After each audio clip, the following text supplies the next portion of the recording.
I would like to begin my reflection on the theme learning from conflict with a story. This is a story about a man walking on a mountain where he met a bear. He was so scared.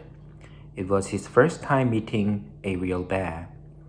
But he remembered a documentary from the National Geographic Channel that said bears wouldn't eat a dead body.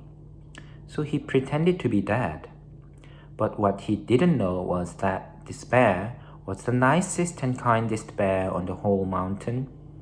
And because the kind bear couldn't just pass by him like that, the bear kindly buried him.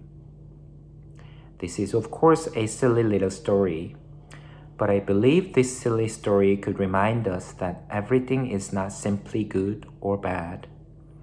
It's a matter of interpretations and perspectives. Human beings have multi-dimensional aspects.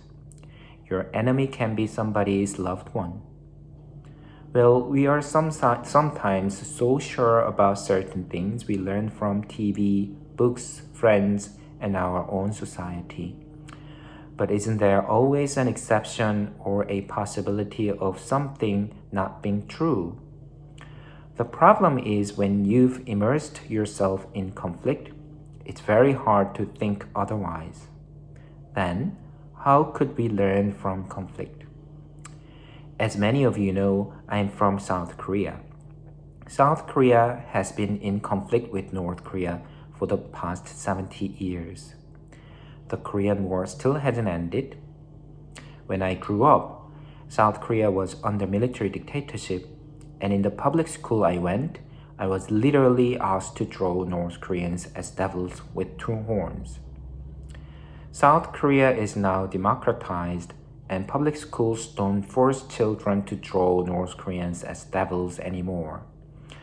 But I was motivated to learn more about the Korean conflict during the time I served as a chaplain in the Korean Army, when I saw young people were still being asked to be trained and be ready to kill their enemy, North Koreans.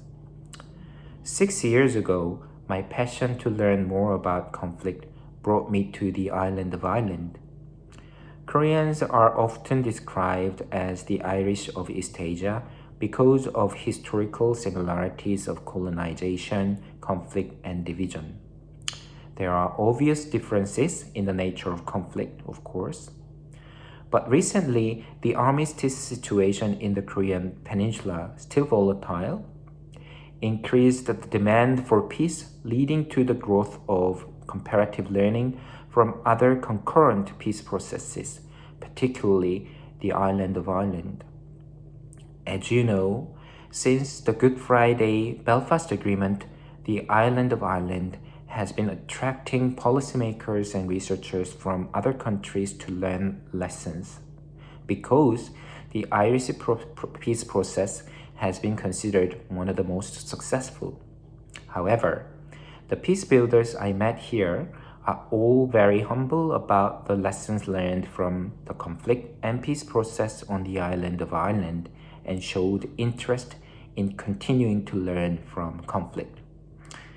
I've been engaged with several lesson sharing sessions between Korea and Ireland, Northern Ireland, what I realized was, unlike interactions between international experts and local beneficiaries, lesson sharing between local peace builders with their own struggles appears to create a space for reflection in which they are encouraged to focus on learning from their own conflict with the mirror of the other case.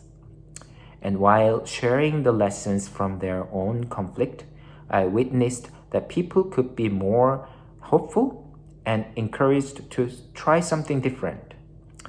Some years ago, I translated a book by an American peacebuilding scholar, John Paul Lederach, called Building Peace, into Korean.